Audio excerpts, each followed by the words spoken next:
Honorable viewers, I welcome all of you to my YouTube channel, Department of English. Today, I would like to share with you One Liberty written by John Stuart Mill. So let's get started. John Stuart Mill was a great philosopher, moralist, critic, and freethinker. He was one of the prominent pioneers of utilitarianism. His One Liberty was published in 1859. This book deals with of liberty in general and individual freedom. Mills One Liberty supplies significant arguments for democracy. Mill's liberty can be compared to Milton's Areopagitica. Mill has given importance on the freedom of individuals. According to Mill, individual freedom should be considered absolute and unquestionable. His doctrine of liberty does not lie on principles of abstract right, but on principles of utility and experience. Undoubtedly, Mill is a rationalist. To Mill, very small number of people have reason. Reason is the best weapon of making arguments. Authority or domination makes physical and moral violence, legal oppression and social displeasure. Rationalists must reject authority and guided by reason. Men who are guided by reason advocate free and liberal thinking.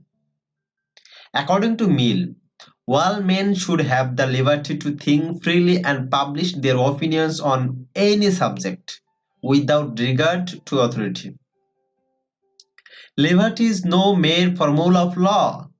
The rule of liberty is just the application of rational method. It is the opening of the door to appeal of reason, of imagination, of social feelings. Men are innately free, so their freedom should be dominated. At present, in most civilized countries, freedom of speech is taken as a simple thing. In the West, it has taken a long struggle to convince men that there should be liberty and freedom of thought. Mill says that the Athenians condemned Socrates to death, and he had to drink a cup of poison. Socrates preferred to die rather than give up his freedom and faith. Freedom of will is the best asset of human beings. Dante said, quote, "The human race is ordered best when it is most free." Milton says, quote, "Give me the liberty to know, to utter, and to argue freely according to conscience above all liberties." Liberty is a nurse of all great wits. According to American authors Jefferson, quote, "Liberty is the great parent of science and of virtue, and a nation will be great in both in proportion as it is free." To Mill, liberty means the civil or social liberty, and the freedom of individual should be free from interference of authority or society.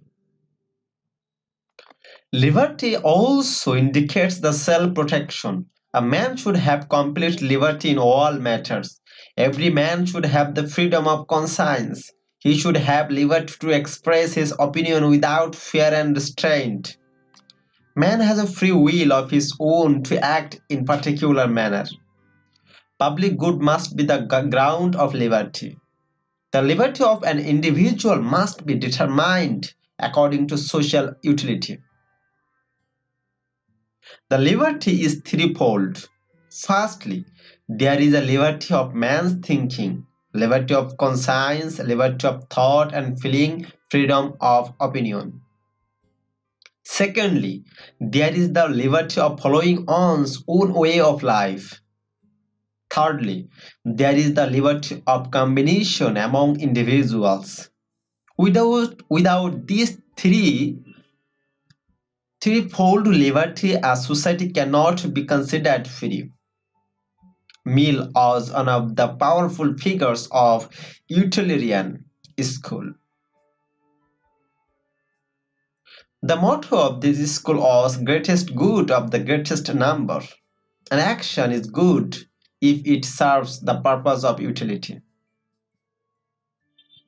Utility is the measure of moral judgment. We should bring pleasure for a large number of people.